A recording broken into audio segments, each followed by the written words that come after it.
Hello नमस्कार, मैं हूं धनसुख पालीवाल और लिंकिंग लॉज आपके अपने इस ऑनलाइन प्लेटफॉर्म पर आप सभी का स्वागत एंड वेलकम।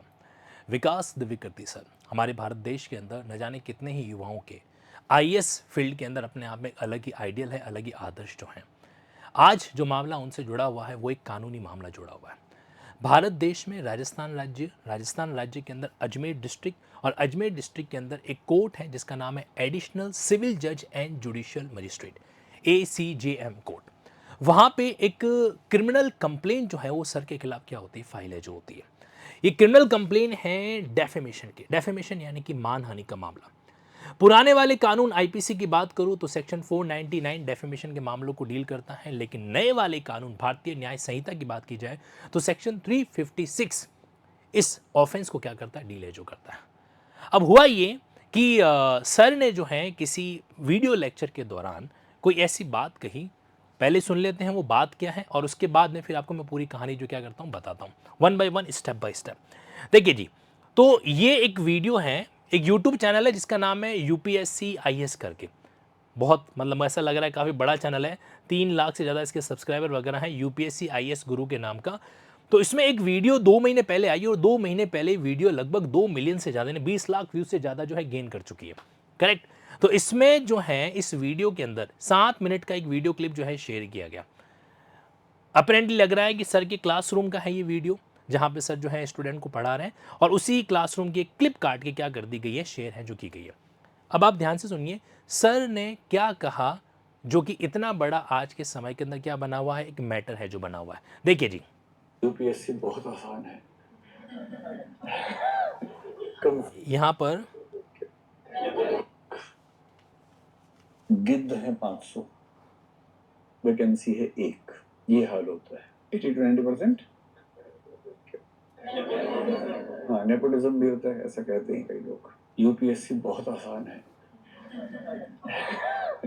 कम से कम एग्जाम तो होता है। डिस्ट्रिक्ट जज बड़ा नहीं होता, but डिस्ट्रिक्ट जज has the authority of summoning them, but he never summons them. डांट सकता है, फिर अकेले में खा भी लेता होगा। अब देखो, ये जो स्टेटमेंट अभी जो यहाँ पे क्लास के अंदर इस्तेमाल हुई और ये जो वीडियो अपलोड हुआ, तो इस चैनल के कारण, इस वीडियो के कारण जो है एक कंप्लेन है जो लॉन्च की गई। क्या है पूरा मामला, मैं आपको बताता हूँ। आईएएस है या जुडिशरी, इनमें से कौन ज़्यादा पावरफुल है, इस बात को लेकर कोई बातचीत, कोई डिबेट है जो चल रहा होगा, या फिर कोई क्लास पे स्टडी है जो चल रही होगी, या फिर क्लास के दौरान कई बार क्या होता है, कुछ टॉपिक आ जाता है। बीइंग अ टीचर अगर मैं आपको बताऊं तो कई बार क्लास पढ़ाते पढ़ाते किसी ऐसा कोई कमेंट आ जाता है, ऐसा कोई टॉपिक आ जाता है, इस पर बातचीत करते करते फ्लो के अंदर कई सारी चीज़ें डिस्कस है जो हो जाती हैं। ओके। तो यहाँ पर जो है मामला आया होगा आईएएस को लेकर कि भाई आईएएस को जो कोर्ट क्या समन वगैरह कर सकता है क्या, तो इस बात को लेकर सर ने शायद रिप्लाई वगैरह किया होगा। लेकिन ये जो बात आगे आई कि जिस तरीके से कि मतलब डिस्ट्रिक्ट जज जो हैं सामने, सबके सामने डांट लेता होगा, बाद में खा लेता होगा, इतने सारे गिद्ध हैं, सिर्फ जो सेलेक्टेड कैंडिडेट सेलेक्ट होते हैं, तो ये जो वर्डिंग्स है ना, ये जुडिशरी के पॉइंट ऑफ व्यू से थोड़ा सा क्या होता है, एक तरह से मतलब बड़ा हॉन्टिंग टाइप का फील है जो होता है। राइट। अब समझिए कि मामला क्या है। हुआ ये कि यहाँ पर मेरे पास में है एक कंप्लेन। ये जो कंप्लेन आप देख पा रहे हो, ये बकायदा एक ऑफिशियल ऑर्डर है कोर्ट का, और ये ऑफिशियल ऑर्डर पब्लिक वेबसाइट पर भी अवेलेबल है। अगर आप अजमेर डिस्ट्रिक्ट कोर्ट की वेबसाइट पे जाएंगे, इस पर सर्च करेंगे तो आपको ही मिल जाएगा। तो यहाँ पर एसीजेएम कोर्ट के अंदर ये मामला आया, संख्या 2, जिला अजमेर के अंदर। बात है 8 जुलाई की। ठीक है। तो यहाँ पे परिवादी है कमलेश मंडोलिया। उन्होंने अपने अधिवक्ता राजकुमार रावत के जरिए जो है ये मामला है जो दर्ज कराया, और उसमें उन्होंने आरोपी बनाया है विकास दिव्यकीर्ति को। विकास दिव्यकीर्ति सर कहना एक रेस्पेक्ट की बात है यहाँ पे, लेकिन जब कानून की नज़र में बात की जाती है तो यहाँ पर मैं वर्ब शब्द जो है विकास दिव्यकीर्ति यूज़ कर रहा हूँ। तो आरोपी जो है विकास दिव्यकीर्ति स्वयं जो है उपस्थित नहीं है, और उनके अधिवक्ता मनीष कुमार खंडेलवाल वो कोर्ट के अंदर प्रेजेंट हुए, हाजिर हुए, और उन्होंने आज जो है मेन कॉग्निजेंस को लेकर बहस हुई। अब क्या था मामला, ये जो वीडियो मैंने आपको दिखाया ना, सारा खेल इसी को लेकर है। करेक्ट। तो अब क्या हुआ कि इस बात को लेकर मामला चला और कंप्लेन है जो फाइल की गई। कंप्लेन आज फाइल नहीं हुई, कंप्लेन तो बहुत पहले टाइम फाइल हुई है, लगभग 1-2 महीने पहले फाइल हो रखा है। और हमारे नए वाले कानून भारतीय नागरिक सुरक्षा संहिता बीएनएसएस के सेक्शन 223 में भाई प्रावधान है। क्या प्रावधान है कि अगर कभी भी कोई भी क्रिमिनल कंप्लेन है जो फाइल की जाती है ना, तो बकायदा एक्यूज को, जिसको आपने एक्यूज बनाया है, उन्हें सुना जाता है। करेक्ट। तो इसके लिए बाकायदा इनको क्या किया गया, पहले जो है नोटिस वगैरह, समन वगैरह इस तरह से भेजा गया विकास द्विवेदी सर को, ठीक है। और उनकी तरफ से जो है फिर जो खंडेलवाल जी हैं अधिवक्ता साहब, इन्होंने क्या किया, अपना जवाब पेश किया और इन्होंने 3 डिफेंस बताई। अब कंप्लेन ने तो बोल दिया कि साहब इन्होंने इस तरीके से पूरे जुडिशरी का डिफेमेशन किया है कि मतलब न्यायिक सेवा में इस तरीके से सिलेक्शन इलेक्शन होते हैं, एग्जाम ढंग से होते नहीं है, 2-3 साल के अंदर कोई एडीजे का वैकेंसी आता है वगैरह वगैरह। अब देखो ये क्या सच है क्या झूठ है, ये आज के टॉपिक का कंसर्न नहीं है। आज का टॉपिक है कि लीगल मैटर आखिर बना क्यों। अब देखो यहाँ पे जो डिफेंस फाइल किया गया उसमें उन्होंने 3 डिफेंस यूज किए, मतलब 3 बार रीजन बताएं विकास सर की तरफ से। पहला ये कि ये जो वीडियो अपलोड किया गया उनकी बिना परमिशन के किया गया, उनकी परमिशन के बिना जो है इस चैनल है यूपीएससी IAS गुरु जो चैनल है ये इसने बिना इनकी परमिशन किया है। और बाकायदा उन्होंने ये भी कहा है कि इनके खिलाफ वो कार्रवाई भी कर सकते हैं। किनके खिलाफ, ये जो यूपीएससी चैनल मैंने आपको दिखाया ना, इनके अगेंस्ट कार्रवाई है जो की जा सकती है। और बात सही भी है, मतलब किसी भी टीचर का, किसी भी एजुकेटर, किसी भी पर्सन का वीडियो जो है आप इस तरीके से बिना उनकी परमिशन के कैसे अपलोड कर सकते हैं, पहला पॉइंट। दूसरा पॉइंट ये कि इन्होंने जो कुछ भी कहा वो विचारों की सामान्य अभिव्यक्ति है, इसमें किसी भी जज विशेष का नाम है जो नहीं लिया गया है ना। तो ये common public commentary, general commentary जो होती है, तो उसके कारण संवैधानिक संरक्षण जो है इस चीज को मिलना चाहिए। और तीसरा इन्होंने ये भी कहा कि जो कंप्लेनेंट है ये कमलेश, ये पब्लिसिटी स्टंट मारने के लिए या एक तरीके से पब्लिसिटी गेन करने के लिए क्या कर रहा है, इस तरीके से इसको यूज है जो कर रहा है, क्योंकि ये खुद पर्सनली इस चीज से बिल्कुल भी हार्म है जो नहीं हुआ है। He is not at all agreed by such kind of statement. ये डेफेमेशन आपके सामने मैं यहां पर भी बता देता हूं कि उनके तरफ से जब वापस रिप्लाई आया अभियुक्त की तरफ से, तो उन्होंने क्या क्या बातें हैं जो कही। देखिए आप अगर देख पा रहे हैं तो प्राइमा फेसा इन्होंने क्या बताया कि ये जो वीडियो है, ये वीडियो उनकी मर्जी के, उनके कंसेंट के बिना इस्तेमाल है जो किया गया है, ठीक है। और चूंकि विकास द्विवेदी सर एक पब्लिक फिगर है, तो कहीं की जो है एक पॉपुलरिटी गेन करने के लिए by misusing the legal process जो है कमलेश कुमार जी जो इस तरह से क्या कर रहे हैं, चीज को डील है जो कर रहे हैं। अच्छा, इन्होंने ये कहा कि पब्लिकेशन में उनका कोई इन्वॉल्वमेंट नहीं है, ये वीडियो का डिस्क्रिप्शन का लिंक इसमें डाला हुआ है, तो वो कह रहे हैं इनका कोई कनेक्शन, कोई कंट्रोल है जो नहीं है। डेफिनेटली वो इसके इनके खिलाफ क्या कर सकते हैं, एक्शन भी है जो ले सकते हैं वगैरह वगैरह। और साथ ही साथ में इन्होंने ये भी कहा कि दृष्टि IAS जो है वो स्ट्रिक्टली डिसेमिनेट करता है एजुकेशनल कंटेंट को, जो भी वेरीफाइड उनके ऑफिशियल प्लेटफॉर्म है उनके माध्यम से। बाकी देखो यार कोई क्लिप काट के इस तरीके से कर रहा है वगैरह, तो उसके रिगार्डिंग तो जो है ये क्या ही कर सकते हैं यहाँ पे। तो ये सारी डिफेंस इन्होंने इस्तेमाल है जो की। लेकिन अगर आप कोर्ट का ऑर्डर फाइनली पढ़ेंगे ना, तो कोर्ट ने यहाँ पे कहा कि प्राइमा फेसाई जो है, प्राइमा फेसाई जो केस के अंदर मामला बन रहा है कि इन्होंने डिफेम किया, क्योंकि इस तरीके से पब्लिक प्लेटफॉर्म पे ऐसी कोई भी चीज़ अगर सामने आती है जहाँ पे इन्होंने क्या कहा हो कि जजेस के बारे में कि इनका मामला तो ऐसे ही डील हो जाता है, या नेपोटिज्म के कारण है जो होता है, या फिर एक तरीके से लॉबी के माध्यम से होता है, या फिर एक तरीके से इनके सिलेक्शन में ट्रांसपेरेंसी वगैरह जो नहीं है, तो ये क्या होता है, कई बार क्लियर एलिगेशन हो जाता है, कई बार है ना एक तरीके से सामने वाले सिस्टम पर जो है एक तरह का आरोप है जो हो जाता है। तो इसके कारण फिर जो है यहाँ पर फाइनली मैं आ जाता हूँ आपके सीट में। तो ये इन्होंने अलग अलग जो है न्यायिक दृष्टांत का मतलब होता है सुप्रीम कोर्ट के पुराने वाले जजमेंट, तो ये इस तरह से पेश वगैरह है जो किए गए। अब मैं सीधा यहाँ पे देखो 41 पेज का ये मैं आपको लिंकिंग लॉ तनसुख सर जो टेलीग्राम चैनल है अपना लिंकिंग लॉ तनसुख सर, वहाँ पे आपको गुड फेथ में मैं शेयर कर दूंगा। अगर आप इसको रीड आउट करना चाहें एजुकेशनल पर्पज़ के लिए, आप रीड आउट करना चाहें तो इसको पढ़ सकते हैं। बाकी ध्यान रखना, हमेशा लाइफ के अंदर हमें पॉजिटिविटी को मेंटेन करके चलना है, करेक्ट। तो हमारा उद्देश्य क्या है, सिर्फ एजुकेशन पर्पस के लिए हम क्या करेंगे, इसको डिस्कस है जो यहाँ पे कर रहे हैं। अब यहाँ पे इस तरीके से क्या हुआ, एब्सेंस ऑफ इन्वॉल्वमेंट वगैरह, ये सारी बातें इन्होंने बहुत ही डिटेल में बताई। मतलब है कि अच्छा केस स्टडी है कि अगर आपके ऊपर किसी तरह का डेफेमेटरी मैटर है जो बनता है, तो आप उसको किस तरीके से डिफेंड करें, किस तरह से एलेज है जो करें।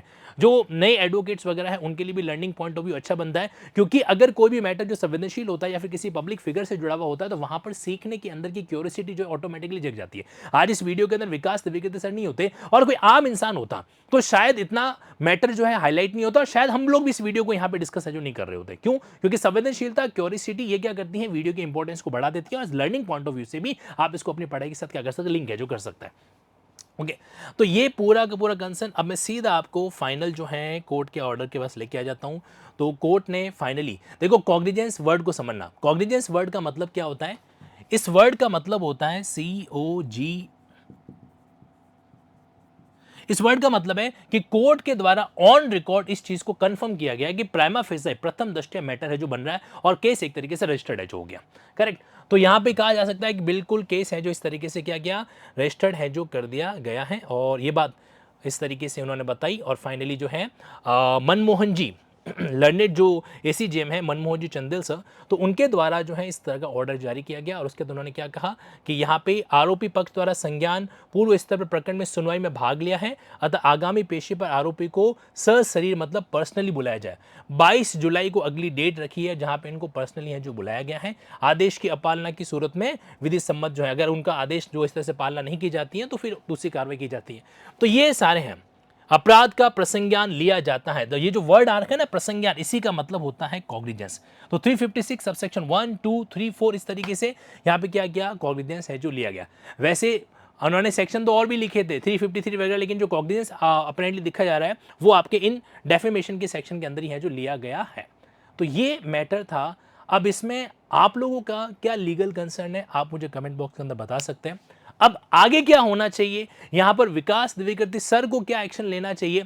तो देखो प्राइमा फेसाई जो है हाई कोर्ट और सुप्रीम कोर्ट, हाई कोर्ट के पास ये पावर होती है कि कोई भी क्रिमिनल प्रोसीडिंग अगर इस तरीके से इनिशिएट की गई है तो वो उनको क्वेश है जो कर सकते हैं। ये उनकी इनहेरेंट पावर का जो है हिस्सा है जो होता है। तो अब यहाँ पे संभावित रूप से डेफिनेटली 22 जुलाई से पहले राजस्थान हाईकोर्ट के अंदर हो सकता है एक पिटीशन इस तरीके से फाइल की जाए इनहेरेंट पावर के इस्तेमाल के तहत, और इस केस को सेट असाइड है जो किया जाए, क्वेश है जो किया जाए, है ना। तो अब ये मैटर जो है यहाँ पर डेफेमेशन को लेकर सेक्शन 223 BNSS के तहत जो कंप्लेंट दर्ज की जाती है उसके कॉग्निजेंस को लेकर, और साथ ही साथ में जो matter article 19 clause 1 sub clause A के तहत कवर होता है, तो वो क्या रीजनेबल रेस्ट्रिक्शन के डिफेंस के तहत आर्टिकल 19 का जो क्लॉज 2 है ना वो क्या करता है, रीजनेबल रेस्ट्रिक्शन जो है प्रोवाइड है जो करता है। तो उसके तहत क्या यहाँ पे डिफेंस हो पाएगा, दैट वी नीड टू सी। साथ ही साथ में एक बात मैं आपसे और कहना चाहता हूँ, don't be early judgemental, let the court decide everything. ठीक है, हम लोग क्या करते हैं, हम लोग कई बार अपनी तरफ से भी क्या करते हैं, अपनी ओपिनियन है जो फ्रेम है जो करते हैं कि नहीं ये गलत था, ये सही था, ये गलत था। देखो एक चीज़ मैं आपको एंड में कहना चाहता हूँ, न्यायिक व्यवस्था हमारे समाज का एक अंग है। जिस तरीके से देश में कार्यपालिका, जिस तरीके से देश में विधायिका, उसी तरीके से देश के अंदर क्या होती है, न्यायपालिका होती है। ये बात सच हो सकती है कि करप्शन जो है, भ्रष्टाचार जो है, वो कहीं न कहीं किसी न किसी रूप के अंदर हर सिस्टम का पार्ट है जो होता है।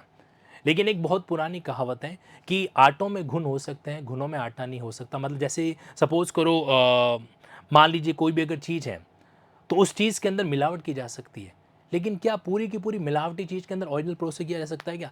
अगर कोई वैकेंसी आती है, अगर कोई रिक्रूटमेंट होता है तो उसमें कुछ सीटें हो सकता है भ्रष्टाचार की भेंट है जो चढ़ भी जाए, क्योंकि जहाँ पे ह्यूमन बीइंग का इन्वॉल्वमेंट होता है वहाँ पे कुछ न कुछ तो चीज़ें ऐसा नहीं है कि मतलब न्यायिक सेवा के अंदर ऐसा कोई ऐसा मामला आया हो। इसके अलावा भी कार्यपालिका के अंदर, या जैसे मान लीजिए आप राजस्थान के अंदर सब इंस्पेक्टर एग्जाम को दे दीजिए, उसको लेकर अभी भी जो है मामला चल रहा है कि भाई पेपर लीक हो गया, वो हो गया। तो मेरा बस इतना निवेदन है कि हमें अर्ली जजमेंट नहीं होना चाहिए, और कहीं न कहीं जो है न्यायपालिका, कार्यपालिका और विधायिका पे एक भरोसा तो जो है हमें रखना पड़ेगा। क्योंकि वो कहावत आपको याद है, गांव के अंदर एक चौकीदार जिसको सुनाई कुछ नहीं देता, दिखाई कुछ नहीं देता, बट वो रात में कहता रहता था जागते रहो, है ना। और ये सुनकर जो गांव वाले हैं वो क्या करते, थोड़ा सा खुद को रिलैक्स करते, नहीं तो वो रात भर सो भी नहीं पाते। तो कई बार हमें हमारे देश के इन सिस्टम के समय की ज़रूरत है, इनमें सुधार किया जाना चाहिए, चीज़ों को और ट्रांसपेरेंट है जो बनाना चाहिए। बाकी अब देखते हैं इस केस के अंदर 22 जुलाई को आगे क्या रहता है, और उससे पहले जहाँ तक मेरा मानना है हाई कोर्ट के सामने एक पिटीशन आ जाएगी और जिसके तहत इस प्रोसीडिंग को क्वैश करने का निवेदन किया जाएगा। Thank you so much for this session. Linking laws एक जुडिशरी का प्लेटफॉर्म है, और अगर आप न्यायिक सेवा के प्रति किसी भी सेगमेंट को डील है जो करना चाहते हैं, चाहे वो किसी भी स्टेट की जुडिशरी का एग्जाम क्यों ना हो या एडवोकेसी के पॉइंट ऑफ व्यू से कोई भी चीज़ क्यों ना हो, देन आपके लिए एक कॉम्बो कोर्स का सेगमेंट मैं आपके बीच में लेकर आया हूं जो कि सिर्फ 25,500 में रहेगा, जिसमें तीनों चीजें हैं, एडवोकेसी भी है, जुडिशरी भी है, और साथ ही साथ में UGC net, yes UGC net का प्रिपरेशन भी क्या रहेगा इसके अंदर इंक्लूड है जो रहेगा। तो don't miss it, this is an अच्छा अपॉर्चुनिटी आप लोगों के लिए, and go at for that. Thank you so much, love you all, respect you all.